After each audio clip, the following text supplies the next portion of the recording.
Welcome viewers. For this video we will be looking at a user-created map which offers a little bit of extra action to your normal Borderlands 1 experience. Better loot than normal places and tougher enemies to go along with it. Although the slog through the enemies can be challenging for sure, you could argue that the stuff you get out of it is worth it.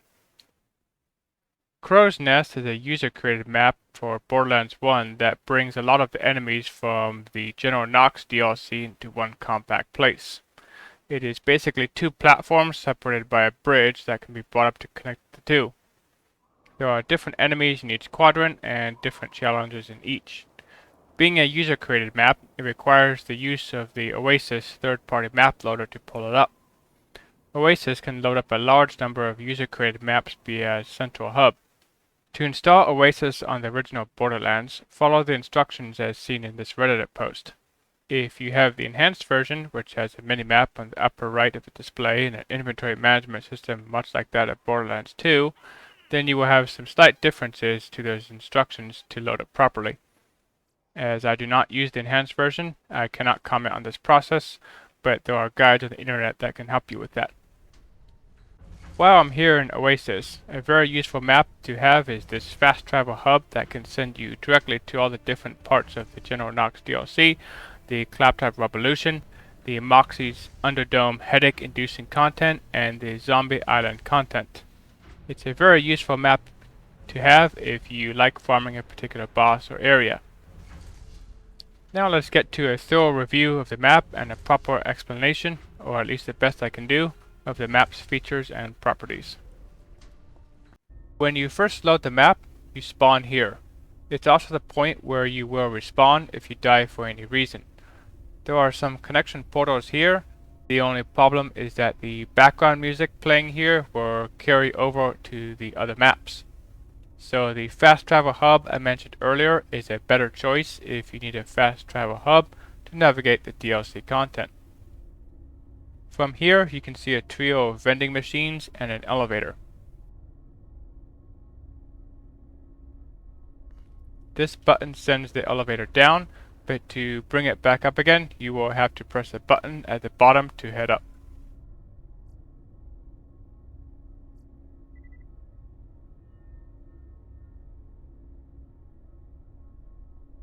Up top there is an invisible wall that blocks projectiles, but not grenades or players.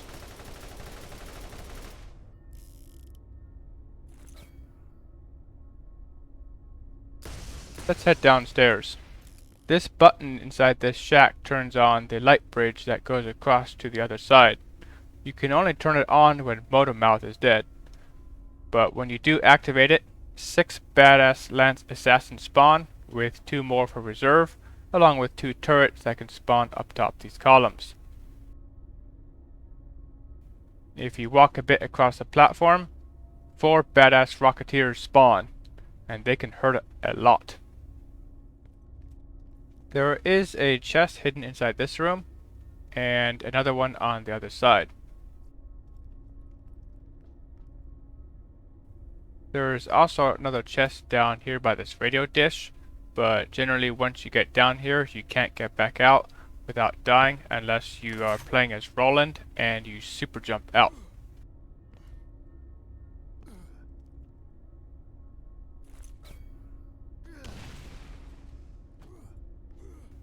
There is also another hidden chest back behind these structures. To get to it, drop down to this area here and follow the pathway along this way. From here you can jump up top this pipe, then crouch down to this upper pipe, then drop carefully down to this lower pipe. Scoot around until you find a spot where you can stand up and jump up.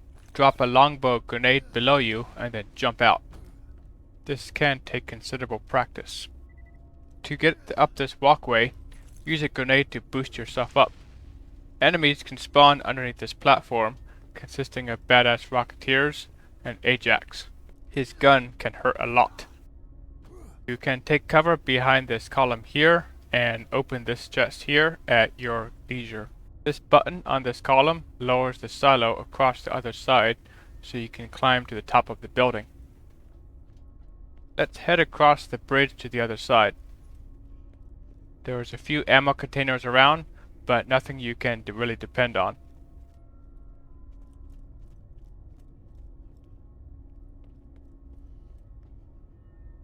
On the right side is this area that spawns a bunch of badass engineers and soldiers, along with Commander Kryos and Typhon.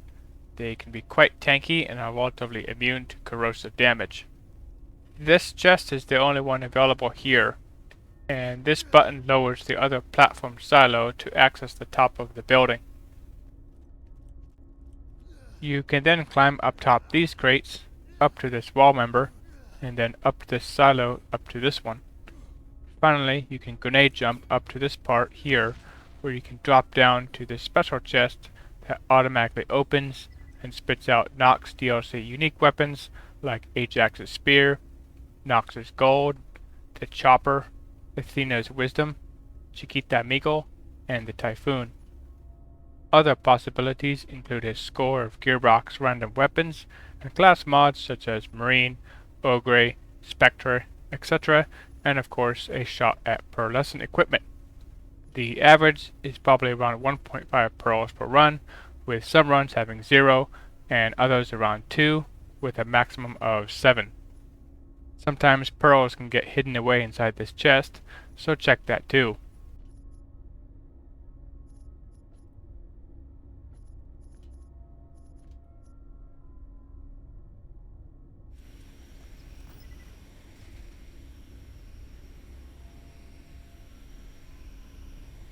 About the Ajax's Ogre legendary hybrid weapon. It's a good weapon, but farming Ajax in Road's End without a fast travel DLC mod is one heck of a grind.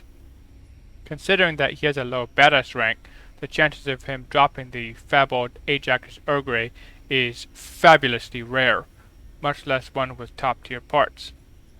Frankly, getting a top-tier Atlas AR-490 Pearl Ogre does just about 95% of the effectiveness of this famous weapon, while also being a lot easier to get.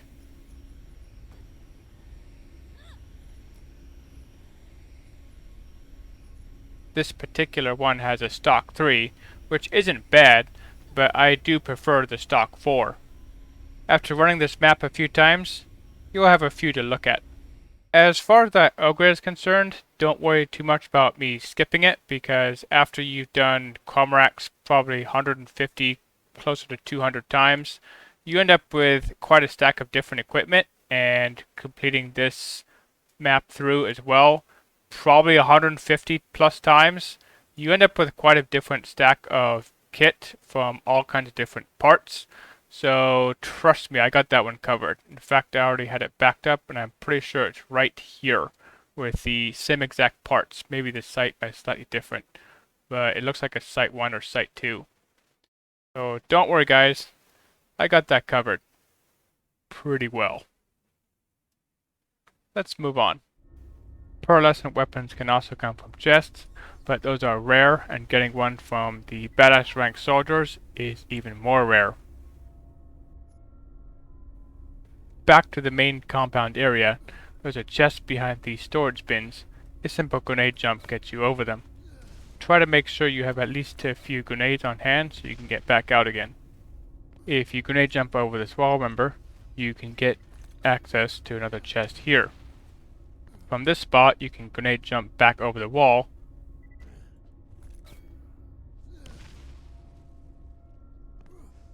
or walk across this ledge of the wall to this corner. From here, you have to jump and strap around these reinforcing members to get back.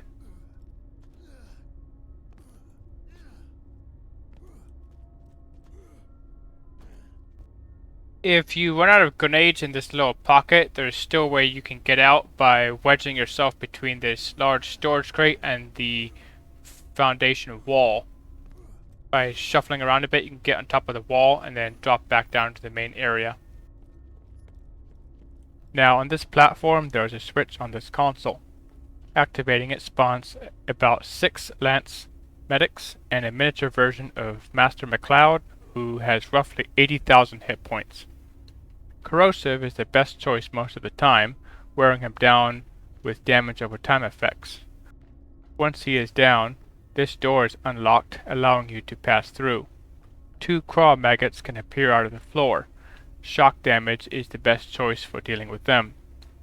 You may elect to trigger them and then quickly dive out the door if it's not blocked. Once those are dealt with, there is a screen covering an opening in the floor. The best weapon for blasting it out is a shotgun or any multi-shot weapon such as a masher revolver, skull masher, etc., but any weapon works with enough bullets. Dropping down, this chute reveals another grate, which must be blown out of the way as well, to access this chest area, which you may explore at your leisure.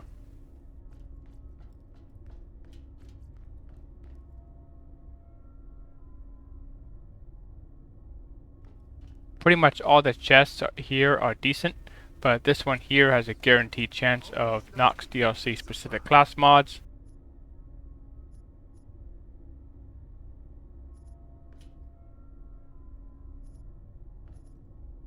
And this one is usually filled with garbage.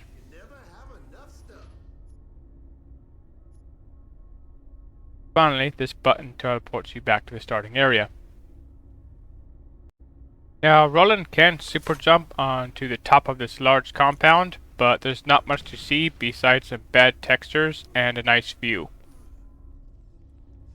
If you find out that the elevator door is closed and the small elevator is all the way up, there's 2 ways you can get back to the starting area. One is jumping off the edge and dying, or grenade jumping back to the top of the structure. Drop in a grenade here, to the top of this little platform. Drop another one to jump on top of this one here. The only problem with this spot right here is that it's going to be kind of picky, and sometimes you have to kind of play around a bit to get it to work properly.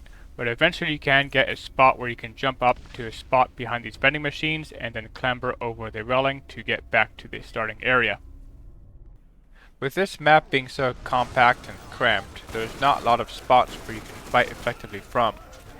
In a basic sense, if you want to brawl on the dance floor and do a blistering amounts of damage, clearing out the map fast and efficiently, your only choice is to play as Lilith.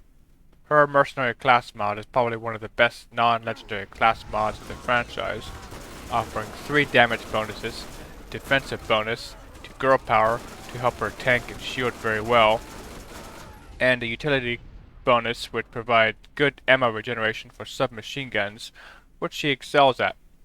In that case, you can simply drop down and just get going to town, making good use of Phoenix and your action skill to avoid being overwhelmed too much.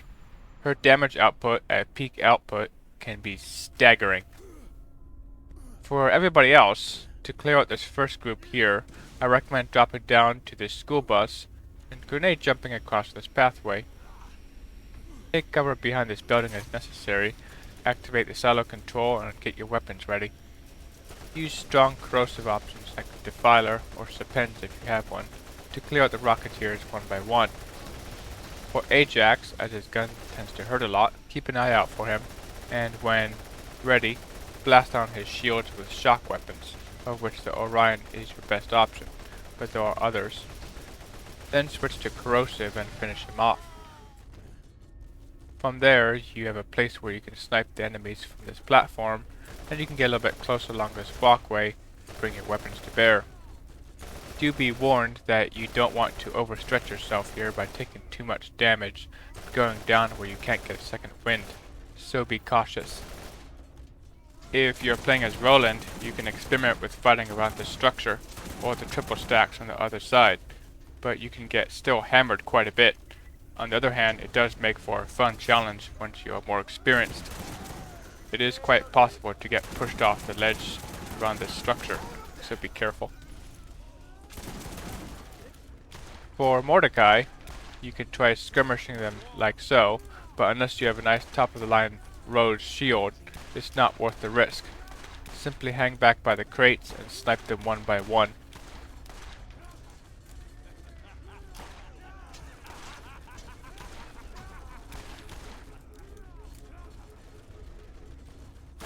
After all the badass psychos are down, Motormouth spawns. Normally the best element to use on him is fire, so some generous application of a Hellfire or Firehawk works. If you are playing as Lilith, you can feed on his little minions for kill skills to get Phoenix going, and then just circle strap around him, killing his minions to keep Phoenix burning going, which tends to get rid of him in short order. Either way, watch out for the dynamite tossers. They can give you a hard time and drop explosives when they die, which can be a problem. The turret on his head can also push you off the ledge of a platform, so be careful. With Motor Mouse silenced, you can then activate this control to activate the light bridge. Immediately grenade jump up to this walkway and then knock out the turrets.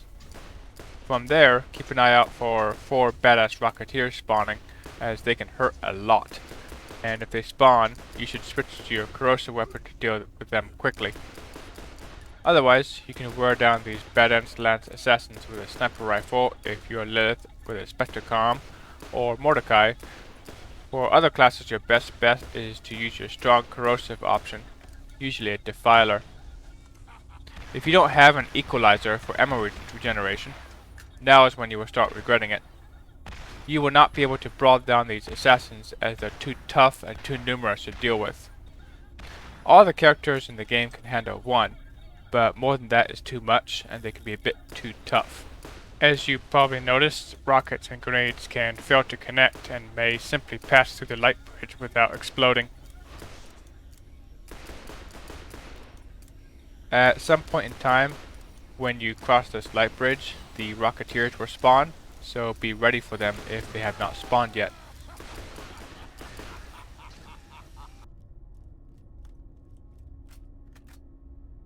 Next we get to the other half. If you are Roland, you can get to the platform above and try to fight your way from there, which gives you some place to retreat. If you are Lilith and have solid kit, feel free to test yourself.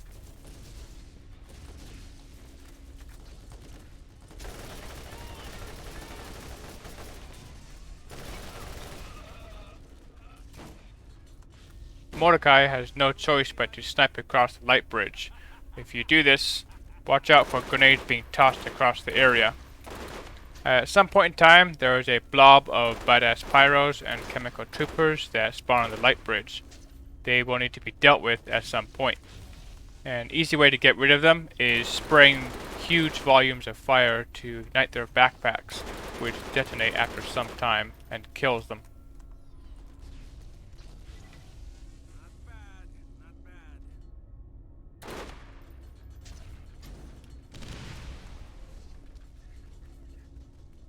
Brick can do a bit of Roland-like skirmishing, but remember that he does not have the active health regeneration or shield regeneration kill skills, and he does not have anywhere near the ammo regeneration that Roland has either.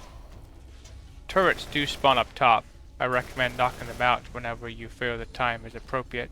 Sooner is better than later because the turrets can push you off your intended walking path.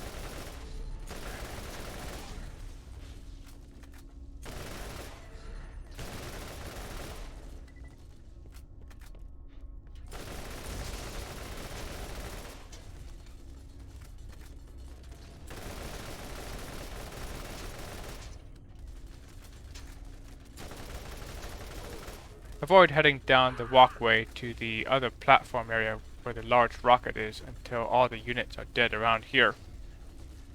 Once all these lance soldiers are finished off, you may attempt to take on the other group in this area. They are also tough and you will have to be cautious. If Lilith gets a good kill skill and intermingles with them, she can do blistering amounts of damage to the soldiers. If you are Mordecai, you should spawn them and then run back across to the starting area to snipe them outside their engagement range, because Mordecai cannot compete with their damage and tank numbers. Roland can skirmish with them, and Brick can too, but try to engage 1 or 2 at most at a time, because they all together tend to hurt quite a lot. When sufficient numbers have been deleted, Commander Kryos and Typhon spawn. They are immune to corrosive damage and can be a real threat. Kairos' sniper rifle can health gauge you in a single shot, and Typhon's SMG can shred weak Vault Hunters who are unaware. Sniping them or wearing them down with fire damage from a Hellfire is a solid strategy.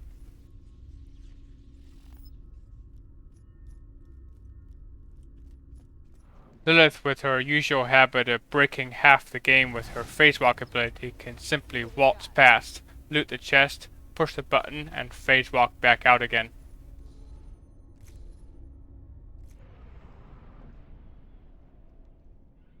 Another option is to use a sledge's shotgun to blast them off the edge. Enemies that drop off these platforms respawn up top after some time.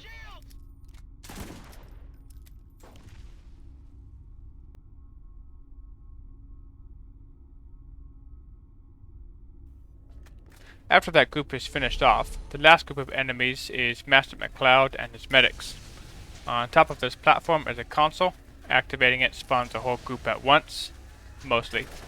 If your tank is mediocre, you should dive off the platform and wear them down from a distance. Master Mcleod's Iridian cannon can health gate you in a single shot, so watch out for that. A couple of things you can do include taking pot shots at him behind these crates, sniping him outside his effective engagement range, or if you're playing as Lilith, try to brawl him down.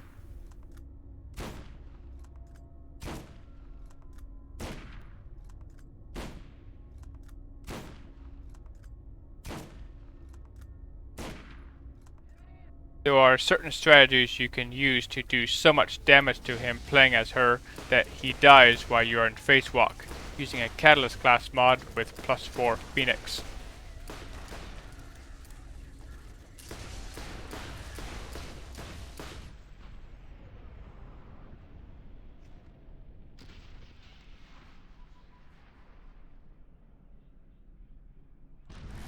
Finally, the last enemies are found inside here, which is unlocked when Master Mcleod is down. As mentioned earlier, shock weapons deal with them handily enough. Now let's start explaining each Vault Hunter and how they can clear out this map efficiently. For the most part, I like to keep my Vault Hunters distinct for the most part, where they don't all share the same best gun, and I try to provide them with the kit that they do best with, but also I like to keep them compact and efficient, only having the equipment that they actually need. Mordecai, for instance, doesn't have any shotguns. That's for Roland.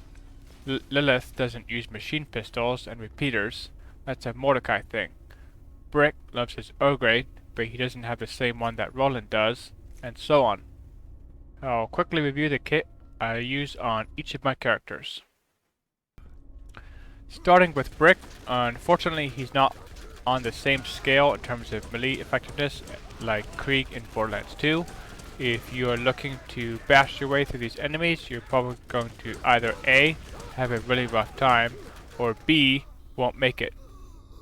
The reality is that Brick is a decent melee character, but Bloodsport is rather weak, and Endless Rage should be replaced with something that extends the duration of Berserk by killing or bashing something. Krieg just has better synergy with his skills for handling higher end content with melee focused builds and playstyles.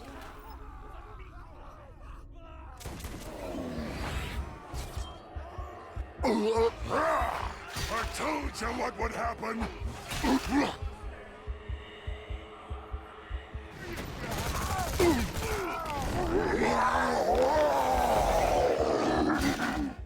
While Krieg has the annoying flash and self-stun effect from Silence the Voices, Brick has it just as bad with the fire artifact effect, making it more difficult to keep track of melee targets sometimes.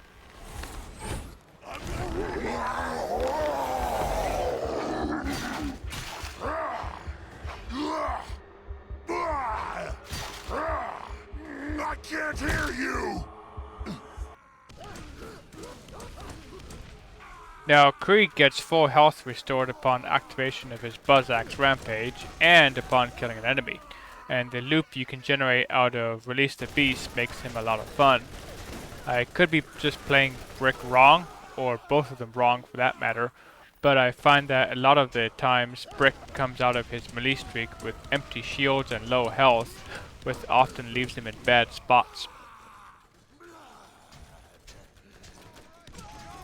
So with melee out, the other strategies you can include rocket launcher work, gunplay with ideally Ogre machine gun, Shotgun work with an Ogre class mod, and finally Die Hard or Unbreakable focus builds.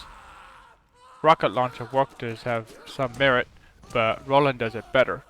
Gunplay works until you start running out of ammunition because he can only regenerate shotgun ammo with an Ogre class mod or rocket ammo with a Bombardier class mod, so he has to take cover at various intervals and spend some quiet time with a Theodore Legendary to refill his ammo pockets. Gunplay is probably his best option though, with the Ogre rapidly recharging his action skill, which he can use as a way to heal up a bit, if a bit on the inefficient side. Shotgun builds won't cut it because while he does have a lot of buffer, he does not have a way to refill his shield under fire unless you spec 5 out of 5 points into Unbreakable and use a class mod that boosts it. And even then, it only works a little bit. On top of that, the class mods that boost Unbreakable are not exactly common, and they don't give you a damage or utility bonuses. They're just tank class mods. So you end up taking even longer to kill things because your damage output is lower. You can see in these particular instances, the shield is only recharged about half of its nominal value. If you use a class mod that provides +4 to Unbreakable, then it will recharge full. But if you're in sustained combat, it typically does not fully recharge all the way to trigger Unbreakable again. If you like shotguns, Roland's Commando class mod is stronger than Brick's Ogre class mod because the Commando class mod boosts quick charge, allowing him to brawl down and last longer in extended fights. Unbreakable is nothing like Lilith's Gore Power or Roland's Quick Charge at sustaining themselves actively in combat, so he has to take breaks frequently and has a slower overall pace, which means in the longer run you won't be working as efficiently as the other two. Die Hard builds won't work either because eventually you're going to start running out of time in Fight for Your Life timers and respawning, Die Hard boosted or not. There's just too many high hit point enemies for that to work.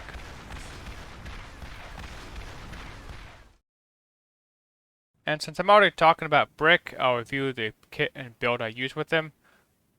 The character is something I don't use very often, just because he's not as effective as the equivalent in Borderlands 2, but since we're here, this is the build I use. It's kind of a melee hybrid build.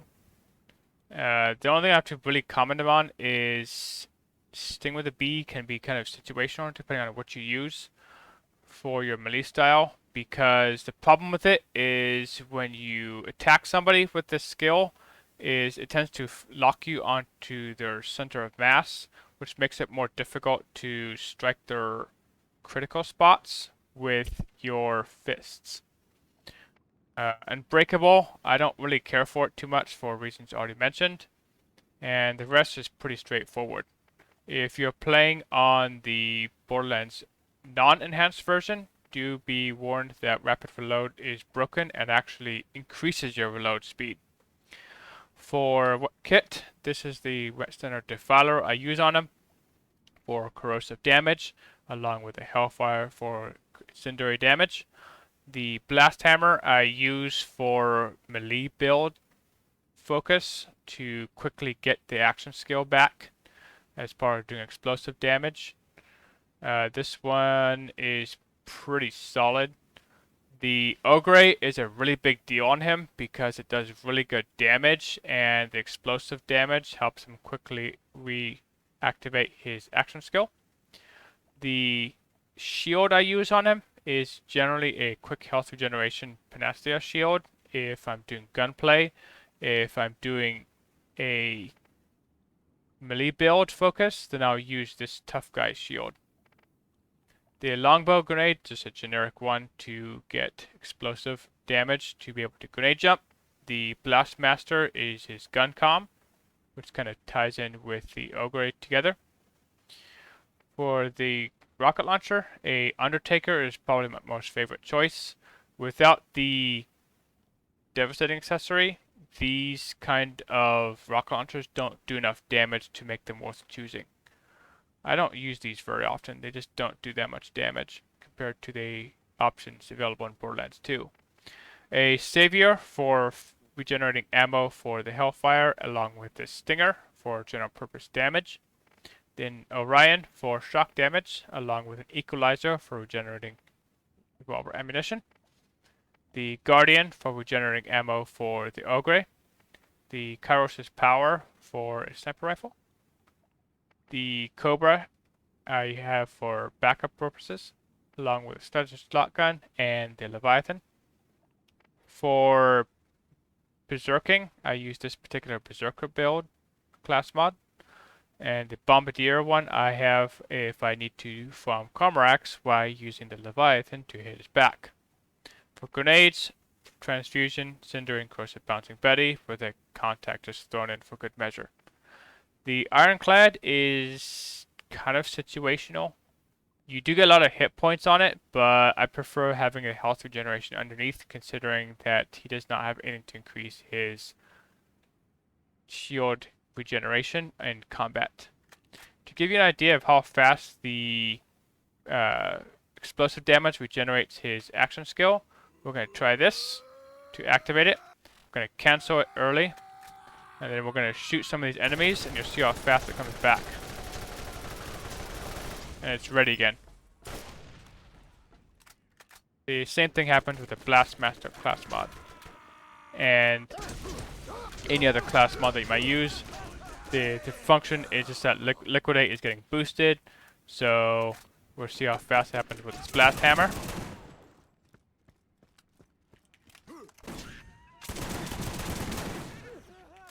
And it's ready again. So if you run a melee build focus, having the proper type of weapons to rapidly get your action skill back up is a big boost to your effectiveness. The next best Vault Hunter for this job is Mordecai. With him, there's a few concepts you can explore. A melee build that works okay against trash mobs and can do very high amounts of damage against cichlids, but it tends to do worse against thicker mobs that definitely won't work here.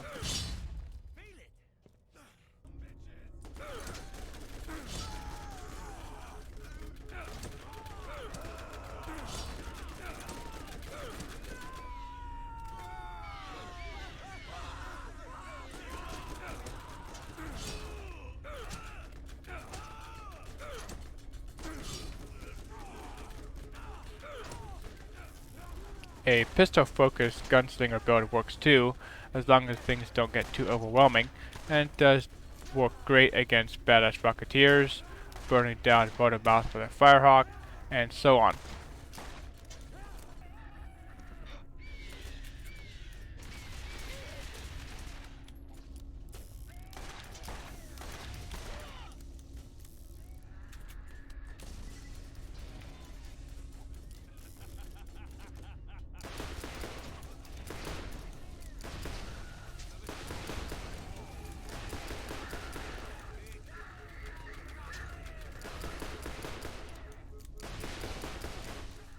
But I found out that for general clearing out, your best bet is to use a sniper focus. Unfortunately, this also has the habit of taking a really long time. Feel free to experiment with various sniper rifles, such as doll penetrators, skull mashers, volcanoes, or just pretend sniping with a defiler, as it is a pretty accurate weapon already. You can try a Bloodwing focused pet build using a Skull Masher or something similar to rapidly fill your action skill meter and use Bloodwing to do the work for you, but that has its various limitations too. As part of farming this map, try to keep a sharp eye out for a nice Electrotuous Rose with Meteors 3, which is shown by the super fast recharge text, and the best possible parts. Left side 4 and right side 4 for the most capacity and the faster recharge. The difference in his survival is enormous with this shield. The way that it basically works is every time the shield capacity is reduced to 0, you gain a big burst of health, which can often help you get past tough spots, and it's just a great match for him. Other characters don't really benefit from it and are better off using a Theodore Panacea healing shield, which have much better shield capacity. Now, personally, for Mordecai, I do like playing him once in a while just for a fresh change of pace, or just to goof off. He's a good character for that. He's not really my style, mostly because his action skill is very weak, in my opinion. So I'm not going to go over his skill queue too much, other than to point out that focus is not a very good skill. The bonuses it provides doesn't really benefit sniper rifles all that much, or any other weapon. And the only reason I have one point into it is because the sniper class mod provides boost to it anyways, so I might as well get something. But people rate the skill too highly. It's really not that good. So this one is kind of like a hybrid of a sniper and a pistol build. The rest stuff here in the middle is just I just have it around just because. I don't really need the skill points in most of this stuff though. For guns, this Unforgiven is a altered item in Willow Tree. It's not exactly genuine, but if you can get one of these, an Unforgiven Masher, it's a especially deadly weapon. Getting one with the right body, the right scope that favors your preference, along with a revolver cylinder that matches your preference as well, is definitely a very difficult thing to get. Otherwise, for pistols, I use a Firehawk. This one is pretty solid and has a good proc chance. It's one of the better weapons that he likes. This Chiquito Amigo is a corrosive weapon that I like to use on occasion, but a Defiler tends to work a little bit better. But this one is actually a Theodore Protector Legendary Hybrid as well, with ammo regeneration. The Torment here I really like a lot as a general purpose weapon for mobbing, because it does good damage, but it also makes a very poor option for second winds, because it doesn't really do that much damage as the Unforgiven does per shot. The Alicatruus Rose is a huge deal on him because the health regeneration that happens whenever the shield goes down to empty from full is a very big deal for him because he doesn't have that much tank. So this, if you can get one, is a huge deal. The standard grenade I use for grenade jumping, the Gunslinger class mod for pistol work, a Nemesis for shock damage. The Bessie I have here is solid. It's not the best one, but it's decent. A Defiler for corrosive damage options. A Cobra for a backup weapon. A Penetrator for a different option for sniping. Sledge's Shotgun, Whitting's Elephant Gun, and Leviathan just for playing around. The Sniper class mod, this one is also manufactured. I've never seen one of these with ammo regeneration and +4 caliber, so I did have to manufacture this one. The Survivor class mod is a decent general purpose class mod if you're not using pistols. Some healing kits and just some standard ordinary grenades.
Roland does pretty well in this playground with the combination of good ammo generation, a turret to feed him ammo packets, deep magazine sizes, and good versatility all around.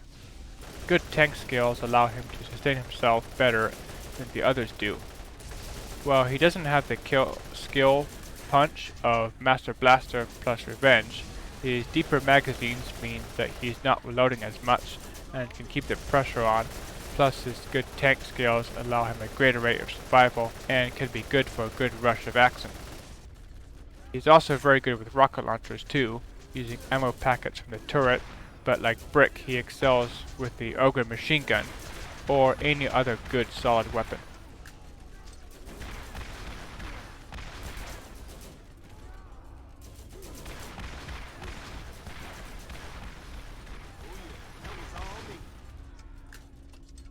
Although the Serpens Pearlescent machine gun can be used by anybody, Roland takes very well to it for dealing with mobs of lance soldiers. If you happen to be on the lookout for one of these, make sure you look for one with a 93.3 accuracy and 8.8 fire rate, otherwise this weapon loses a considerable amount of its effectiveness. It is not a very good second wind weapon and doesn't quite have the punch of the trusty Defiler, but it does have a very deep magazine and is fully capable of dishing out corrosive damage for days. There's a lot of other weapons that he does well with, and he can generally take any generic weapon and make it better, although he lacks the proficiency with pistols that Mordecai does. It's pretty safe to say that Roland does not have any particular weaknesses. Now, Roland is one of my more favorite characters. Originally was my first starting character in the game, and I'm still fairly loyal to him, just because he tends to be a little more balanced than, say, Lilith. But Lilith does have her place, I suppose. But he's a lot of fun just because of how much versatility he has and how much different options he has. Going quickly over the skill queue, not really too much for me to point out in particular. Other than that, I don't really use the turret focus on it much, so this kind of stuff is something I don't worry about too much. The kit I use, the Aries, is just a secondary weapon for second winds and shock damage. It's kind of an overrated weapon. Don't have to use it, but I had the option of getting it, and it was a target for me to farm for, so eventually after a long time, I ended up getting one of these. Hellfire for incendiary damage, a Serpens for corrosive damage. With this particular weapon, if you don't get one with a 93.9 accuracy, it doesn't really work all that well because the corrosive sidewinder bullets, which you see here, if you have a weapon that has less accuracy, then they basically have a wider deviation in the shots, so you effectively lose the application of this weapon at longer ranges. So another weapon that I like to use on him a lot is the Ogre machine gun. This particular one restored my faith in machine guns because of its exceptional damage, accuracy, magazine size, and just overall awesomeness. For shield, I pretty much only use this particular shield with him. Grenade, standard longbow grenade. The Commando class mod I use with shotguns with him. For rocket launchers, I use the Undertaker. This one also has a devastating accessory, and without that, it doesn't work very well at all.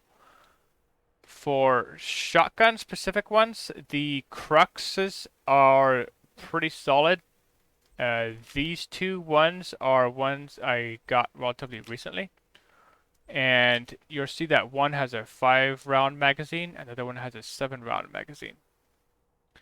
Getting one of these ones that has a Meteor's 3, a ZPR prefix, excellent accuracy, good fire rate and damage, it took a very, very long time. To give you an idea of how important it is to have the 7-round magazine, I'm going to pour them out now. So I'm going to reload, and now this one has 7 rounds, up from 5. And the other one, which starts with 7, is up to 11, which is a substantial difference. So overall, these are good closer range options, but if you do prefer the Defiler, I would not hold it against you.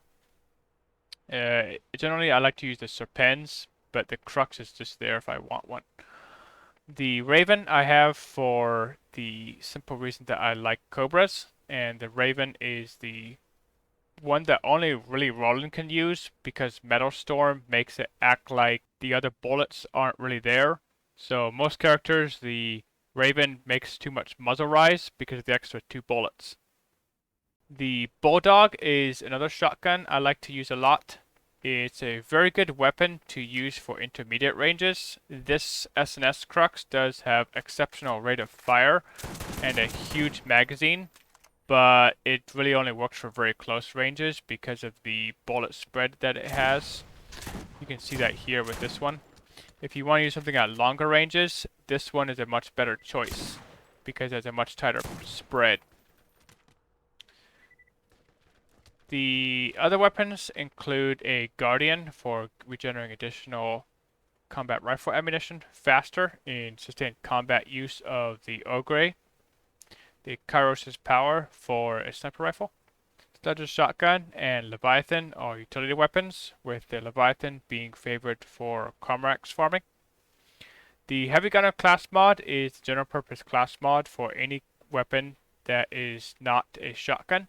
This is one of the best class mods in the game for him. The Support Gunner is a very good team support class mod. It's really good at helping out your teammates with ammo regeneration and just general purpose stuff. The healing kits are for backup reasons and just some basic grenades. Because of his proficiency with grenades, you can kind of be a little more liberal with grenades and fooling around with stuff like these proximity mines. Lilith takes Roland a step further.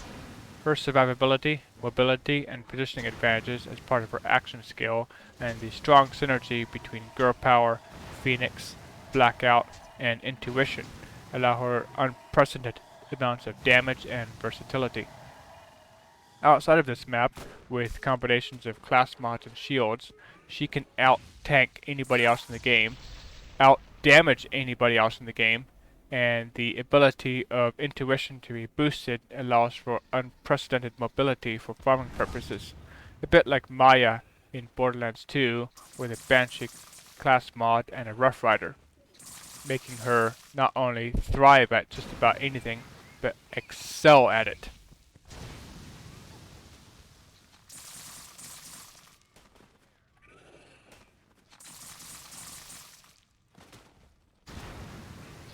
With a Catalyst class mod, if she gets like 2 kills while she's in phase walk, the action skill will be ready again before she's even out of phase walk, allowing her to cover considerable distance with the speed bonuses that come with that. As seen in this speed farm from Canyon, in which you can see the significant cooldown reduction to her action skill, and the intuition speed boosts allow her to be the best suited character for farming runs.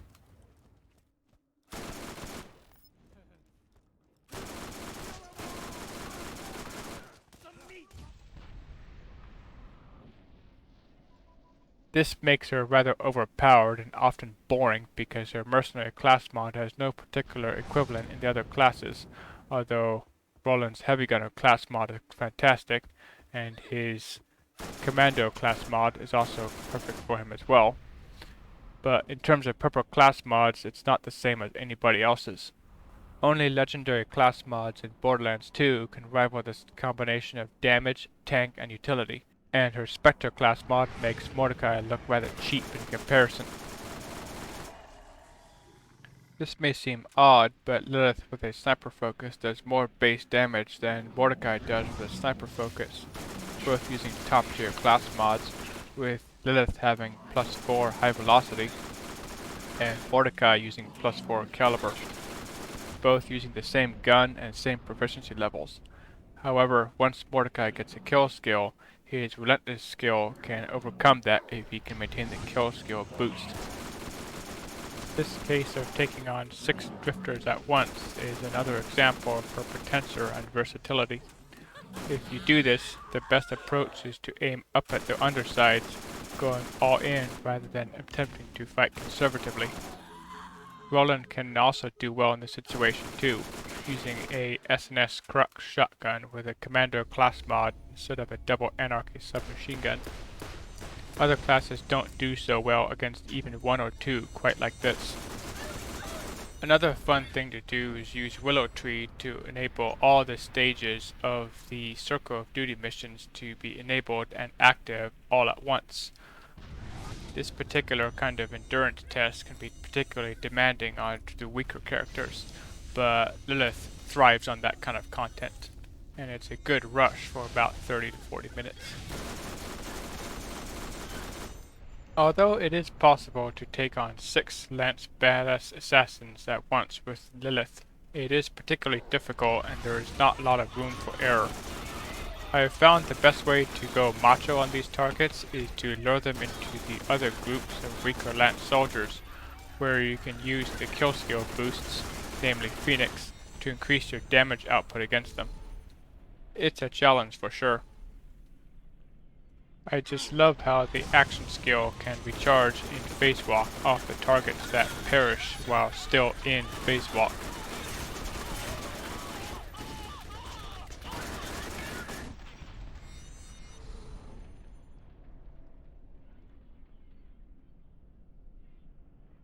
Now, Lilith is a character that I like to use for a lot of more macho stuff, along with farming of select things like Comrades and so on, just because of her mobility advantage. As you can see with the proficiency skills, I've played her for quite a long time, and experimented with Iridian weapons, which ended up not working very well in the end, but 2 days worth of farming brought me that. The skill is pretty straightforward. I'm not going to talk about it too much, other than that I don't use Daze because Daze doesn't really do much with how much damage she can put out. And I also don't use Spark because they are weapons that you should be using, which have a more or less guaranteed chance of elemental damage, aren't really affected by Spark, so Spark doesn't really do anything for those. I prefer to invest in other things. For primary weapons, I use a Defiler for corrosive damage and second winds, a Hellfire for incendiary damage, this Hyperion Stinger for general purpose mid-range work. Its accuracy at mid-ranges is remarkably effective, and you can even snipe with this thing if you wanted to. The Double Anarchy, which this one took a very long time to get, is what I use for very close range work. It does not work very well for mid-range work, as you can tell, but for close range stuff, pretty much like from here to where this chap is standing right here, it is more than good enough for that. The primary shield I use is this Panacea Healing Shield. The grenade is just a longbow grenade for grenade jumping, and the Mercenary class mod for general purpose work. Other weapons include a Bessie for sniping, the Orion for shock damage, this Equalizer to help feed this Defiler in case it runs too low on ammunition, the Skullmasher for farming Comrades, the Penetrator for goofing off, this Cobra for a backup weapon, the Sledge's Shotgun for utility work like blasting people off of cliffs, the Leviathan because, I don't know, I just have it, the Glob Gun for when certain types of Crimson Lance soldiers get stuck inside the ground terrain in the Circle of Duty. The Defender class mod I don't use very often, but whenever I need a bunch of tank, it's available. The Catalyst class mod for when I need to move around very quickly, because it allows you to get a big cooldown reduction on your action skill. The Spectre class mod for sniping. It's not shown on the weapons card, but it does have weapon ammo regeneration for sniper rifles. There's some healing kits in case of emergencies, transfusion grenades, corrosive and incendiary bouncing betties. The Omega. You don't really need an Omega. A regular Atlas extreme shock resistance shield does almost exactly what this does, but considering I had the access to get one, sure. The extreme fire resistance and extreme corrosive resistance shields are for specific situations. I don't use them that much though.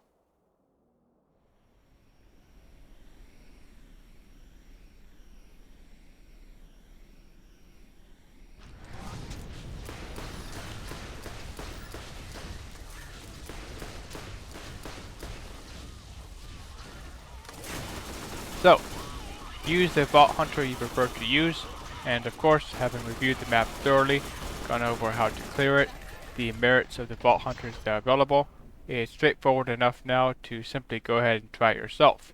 There's lots of kit that awaits you. Have fun, and thanks for watching.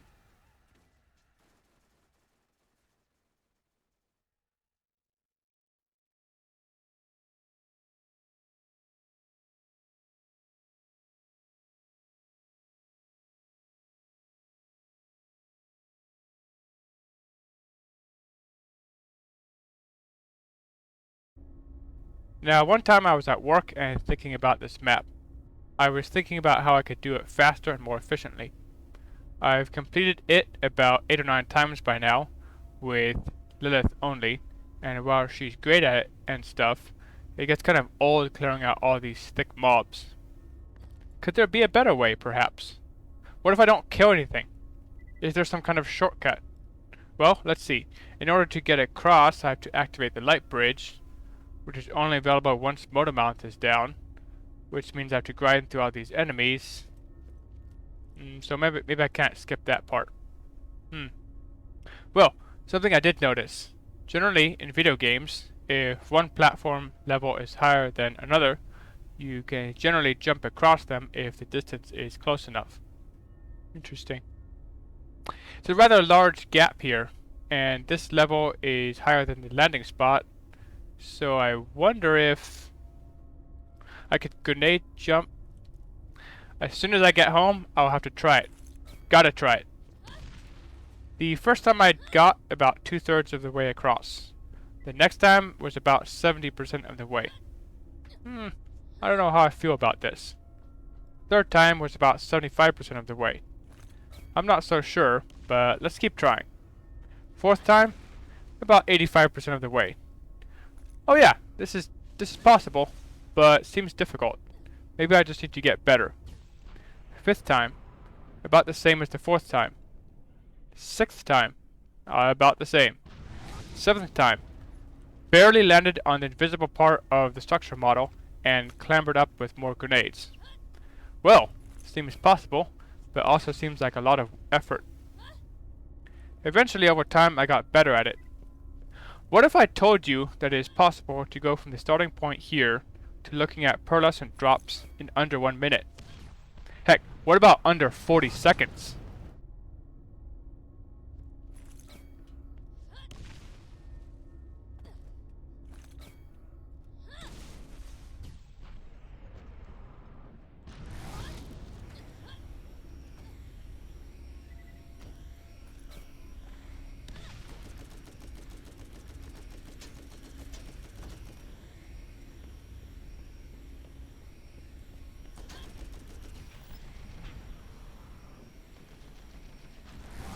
Couple of key points. Of course, Lilith just so happens to be the best at this because her Defender class mod gives her a health boost to tank and survive an encounter with these badass Rocketeers, and maybe a burst or two out of Ajax.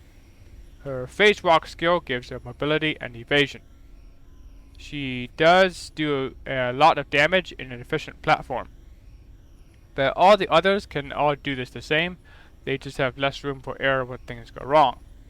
However, this speedy approach is the best approach for Mordecai and Brick, who lack the endurance and punch of the other two Vault Hunters to go for full clears regularly. Also, there's a chance that after 7 or 8 times of clearing out these mobs, you will get bored, and most of the reason you're playing this level is for the fat loot, not the mobs, although they do make some good testing grounds for top-end kit and testing builds. Considering that, on top of that, the Pearlescent Weapons frequently drop with bad parts, so you need a lot of samples to pick out the good ones.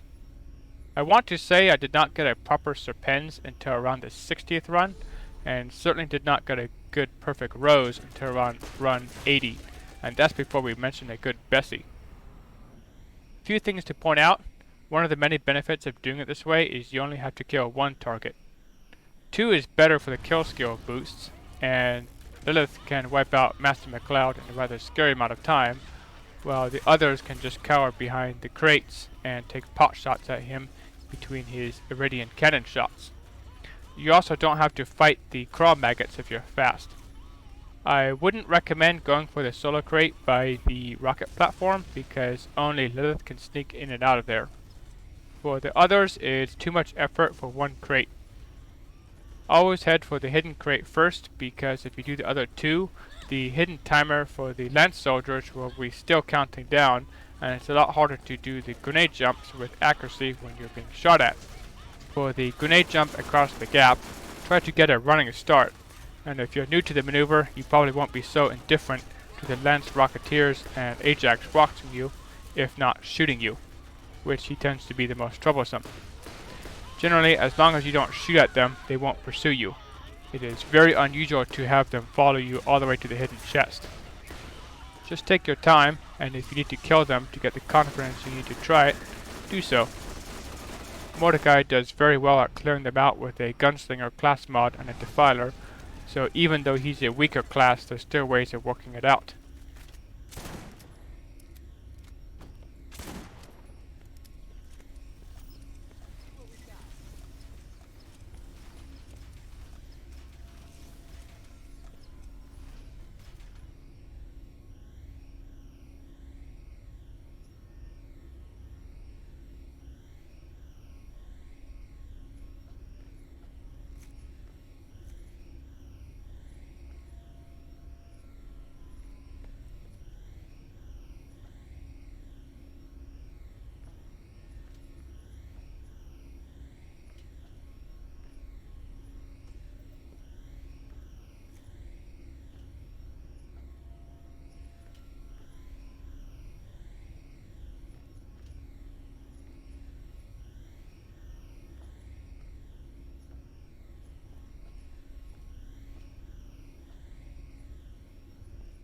I didn't mention this technique earlier in the video because it's important to know how to deal with any one hostile group that might suddenly confront you.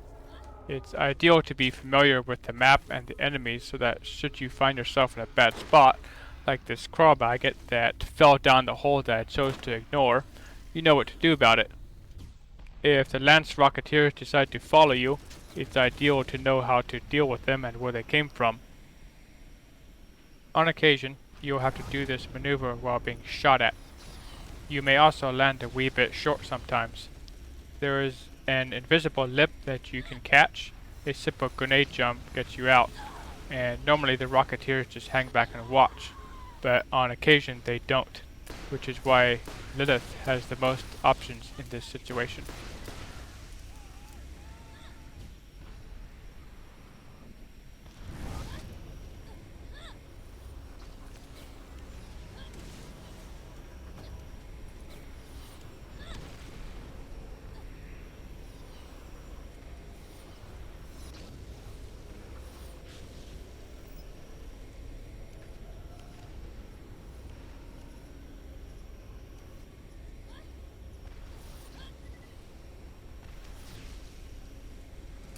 You may ask about super jumping. It's a technique that Roland can use to get to places that a normal player cannot get to, and with Proficiency helps in various speed runs and farming routes, such as farming for Reaper's Edge Hybrid Legendary, where you can super jump up the side of the cliffside. There are some spots where you may like to take advantage of it, but for the most part, the usual spots can be accessed easily enough with regular grenade jumps. For instance, to grenade jump to the top of the crane, the crate or the barrel adjacent works fine. One place where I will go a little off track here is that to mention that super jumping onto Maniac, then wriggling or super jumping further up inside him works to farm Revolution parts for achievement purposes. The way that it works is you wait until you get next to him, and then super jump up to his side. And once you find a way to wriggle inside, there is a spot where you can sit where you won't get shot at or drift. From here you can just go AFK for 3 or 4 hours, then find a way to squeeze out. Kill a Maniac and then scoop up bits at your leisure.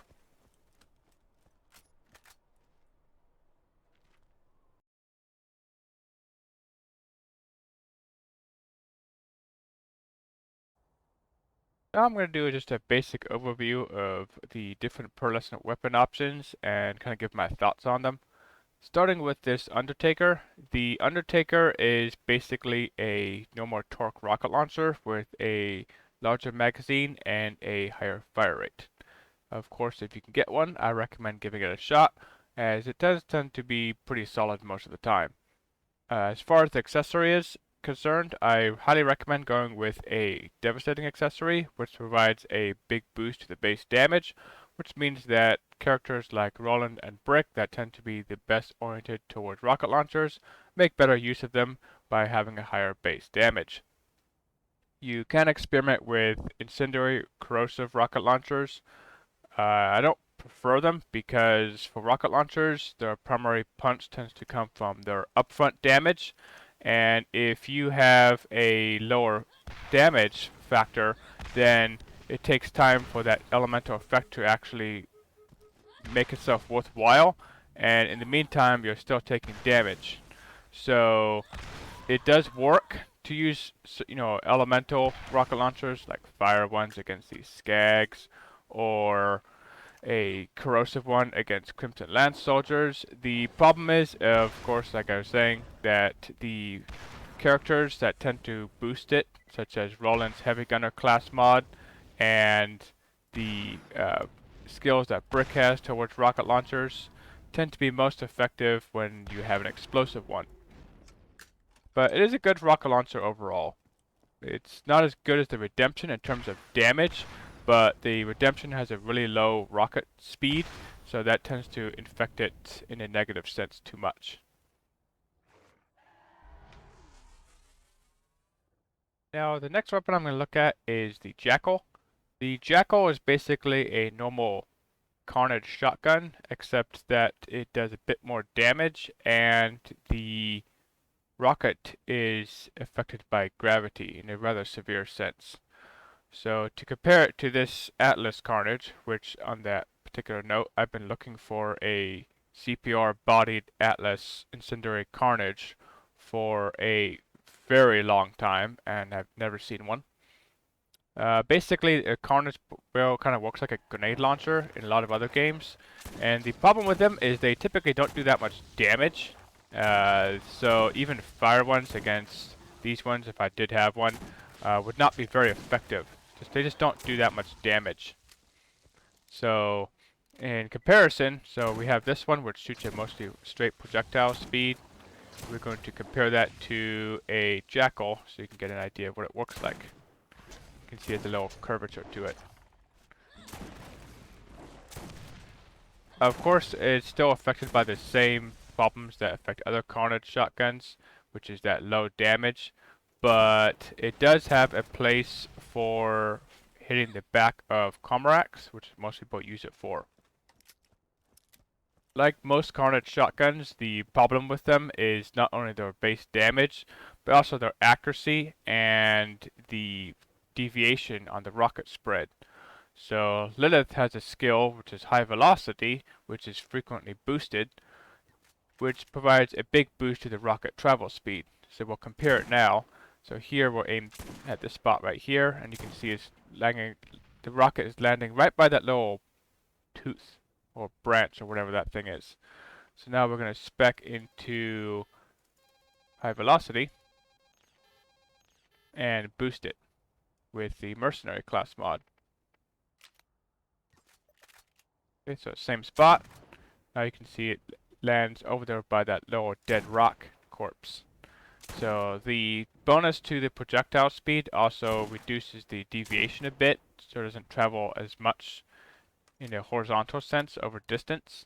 But again, it's still affected by the same problems that affect other Carnage shotguns. They're just not that effective.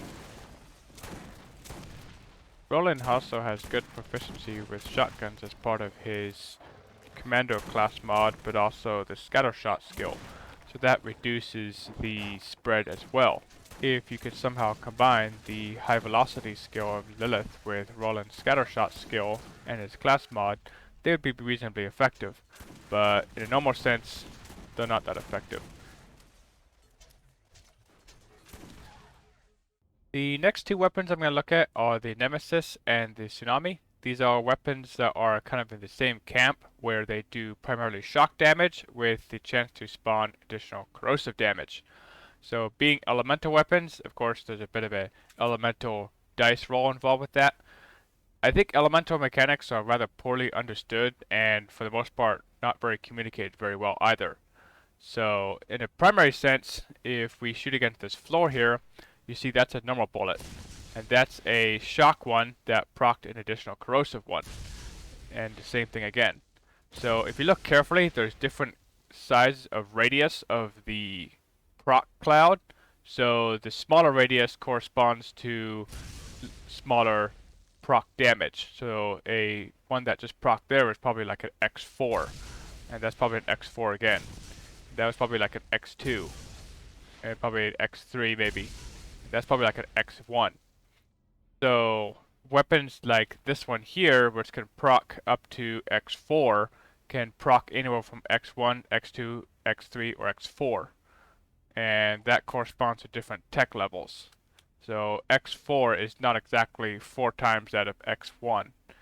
It's measured differently. The problem with these weapons is that they suffer from the fact that not every character has spark, which substantially increases elemental effect chance. So only Lilith has that, and if you're going to go down that route, you want to use a Tormentor class mod that boosts it, which means you're taking some penalties elsewhere because you're not taking advantage of stuff like girl power or high velocity, which are all great skills to have. Now, in that context, it's not like they were not going to work, it's just that there's weapons like the Orion, the Hellfire, or the Defiler, which have a pretty much a guaranteed chance to proc, and they hit pretty hard too. These are all very reliable options. So I think the primary basis for these weapons is to go after Crimson Lance soldiers.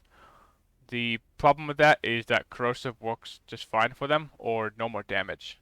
So if we use this little turret right here as an example, not only does an elemental weapon have a chance to proc, it has additional chance to proc a damage over time.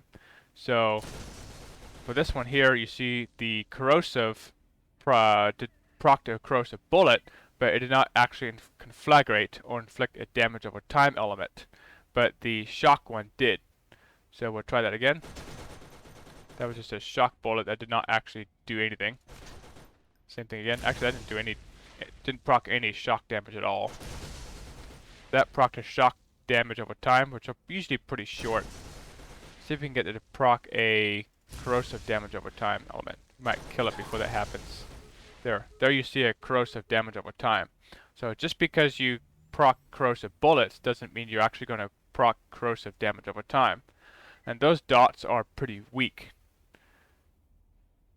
This particular one, as far as Nemesis is concerned, comes in 2 types. You have the standard one that just procs normal bullets, just like a normal repeater. And then you have the Invader one, which dumps the whole entire magazine with a full scope in. So, in a personal sense, I like to use this weapon on Mordecai, whose Gunslinger class mod provides good boost to the fire rate, which makes it more effective. And on him, I use a normal one like this one, because the Invader, it makes it cool, but it's not quite as effective. But I'll let you decide how that works. To continue this discussion, we will take a look at some other elemental weapons, which include the Crom sidearm as an example, and the Draco. So the Draco is a incendiary assault rifle that has the chance to proc fire dots.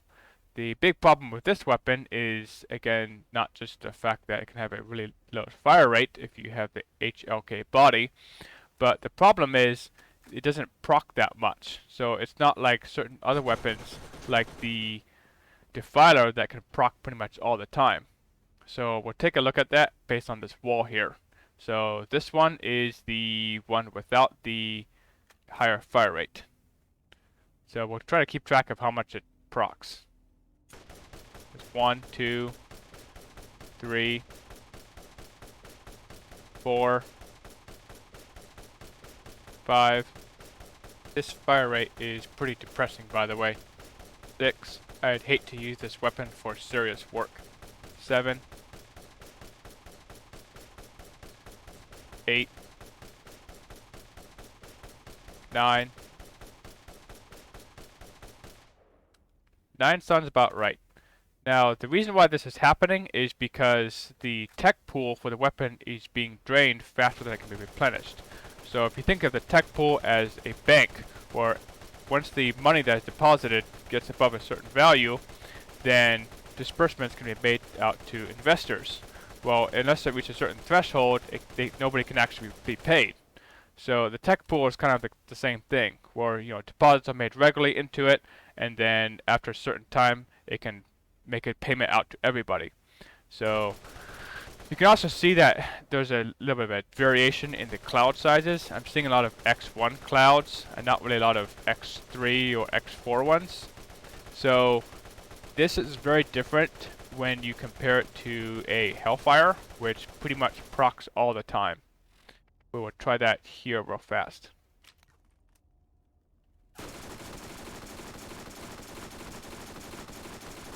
That's a much better proccing effect chance. It's almost like some of the certain weapons in Borderlands 2 that are known for good slag chance, like the Pimpernel or the Grog. In a different sense, we will try a quick comparison of the weapons with and without spark. I think we kind of saw this one without spark already. So now we'll try the other options with spark. So we'll quickly spec into that and put on the class mod for that. There was another weapon I wanted to use for this. So this is a really good example of a weapon you might find during the storyline. These are all pretty much all better ones.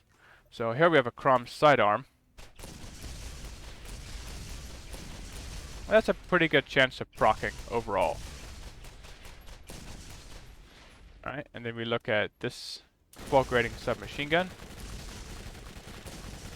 I think that proc like 3 or 4 times. In previous experiments, I've found out that 2 or 3 times proc per full magazine is pretty standard for most submachine guns. If you have spark, increase it to like 4 or 5, but not that much. Now we go back to the Draco. This is the higher fire rate one. 1, 2, 3, 4, 5, 6, 7, 8, 9, 10. So it's about the same with and without spark. So if you compare that to a Hellfire, for instance, the difference is pretty remarkable. This is a submachine gun that procs about the same as the Draco. It doesn't really proc enough to make itself worthwhile. Going back to the Tsunami, which I did say I was going to cover, the problem with the Tsunami is that it suffers from the same problem as these other options do, in that it doesn't always proc enough to make itself worthwhile. So this particular one I think has a twister barrel. Yeah, it does. So it can work. Like, it's not like it's a bad weapon, but there's just better options for it.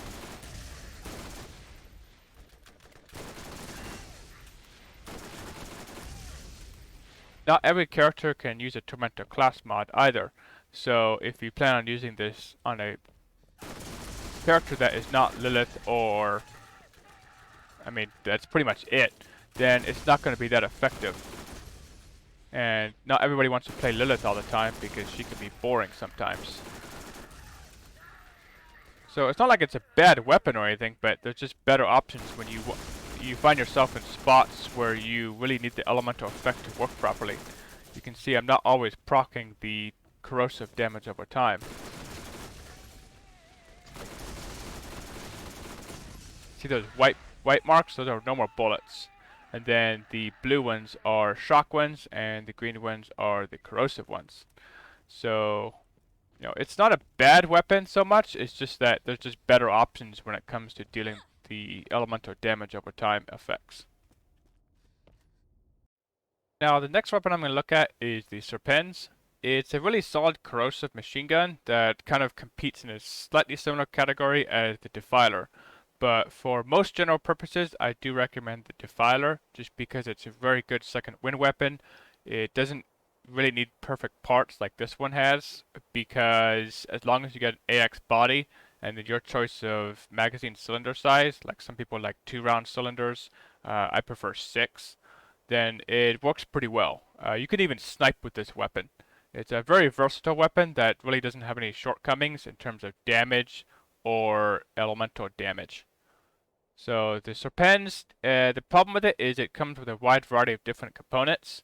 The first one to look at is the HVY body one, which is the 4.9 fire rate. The problem with this is that while it does pretty good elemental damage, the fire rate is pretty disappointing. So going back to that elemental discussion we just had earlier, certain weapons like the Ogre and the Serpens either have a really low tech cost or they can proc with an empty tech pool. So that's what makes them more remarkable than, say, the Tsunami or the Nemesis, which don't quite work like that. So this fire rate is going to be pretty disappointing if you're looking forward to one of these weapons, but if you do run Crow's Nest a lot, you're going to get a better one eventually. Another factor to look at is the accuracy of this weapon. So if we look at this one, which has an 87.2 accuracy, the wider the accuracy is, the more deviation in the serpentine bullet effect. So the serpentine bullets are the corrosive ones, and the ones that go more or less straight are the ordinary ones. So if you go with a perfect one like this one, which has a 93.3 accuracy, you're going to have less variation on the serpentine bullets, so it'll be more useful at longer range. So once again, like the Defiler is a great weapon, but if you can get a good Serpens, some characters take very well to it, like Roland. If you find yourself in a bad spot, like right here, the Defiler makes a great second wind weapon just because of how much damage it does. The Serpens doesn't really do as well with that, but it is very good at dishing out huge amounts of corrosive damage and does very well at that. So if you can get one, I recommend using it on selected characters just because it is very effective. So it's kind of one of those more of a burst fire versus sustained fire ideologies in terms of weapon proficiency.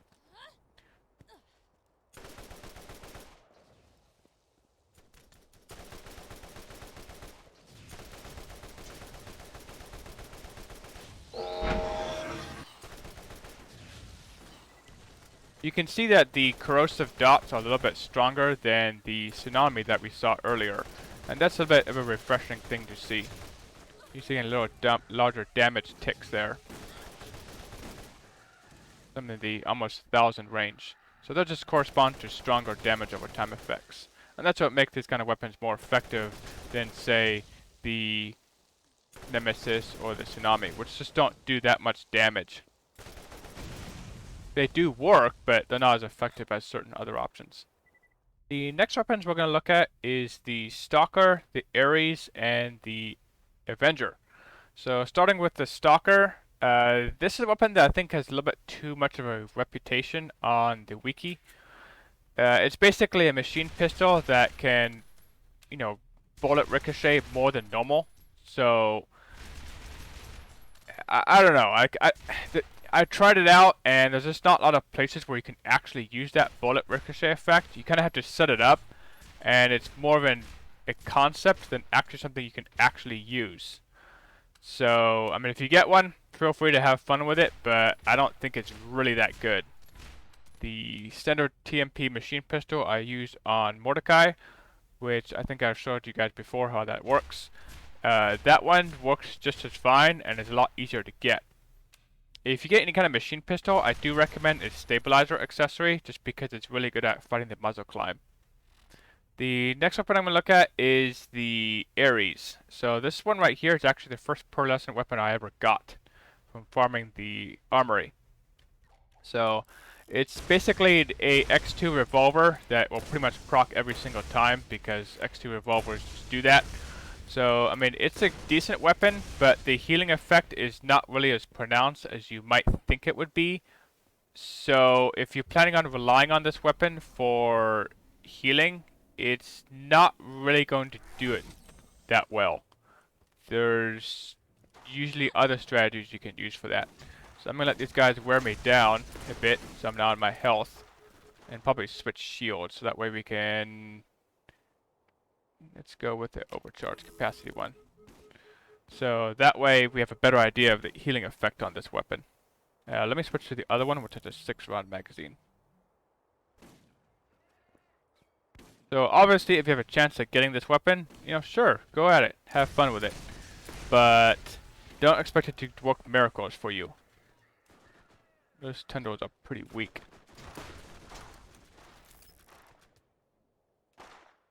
That defender over there is going to be my primary problem. So this is kind of like a mix of a trench fusion, grenade, and a normal weapon. So, I mean, it'll work, for sure. I mean, I use it on Roland, and it's a decent weapon for that. The shock dots are not that remarkable compared to, say, an Orion, but feel free to play with it. I can take this guy out and get some healing effect from it. We're gonna have a little revolver duel.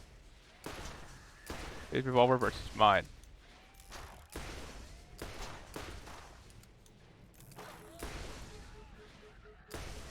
I'm probably gonna win anyways, just because I can get second wins.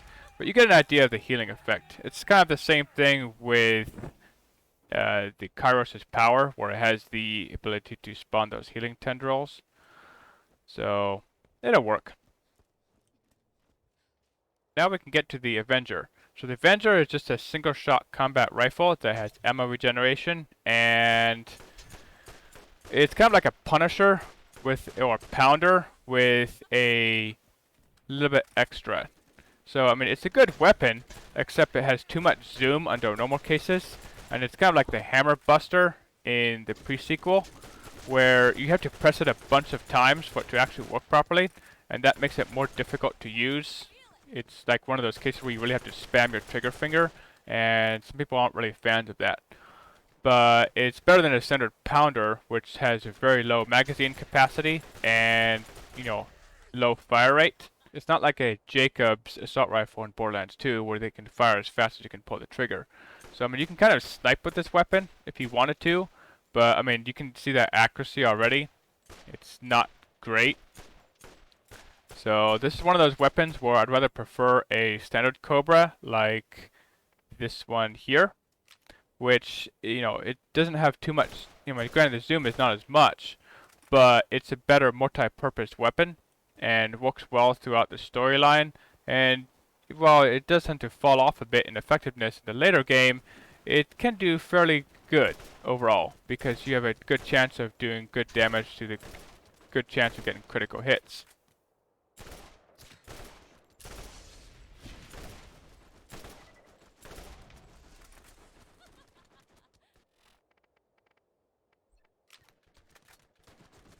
Try to snipe this guy up top here.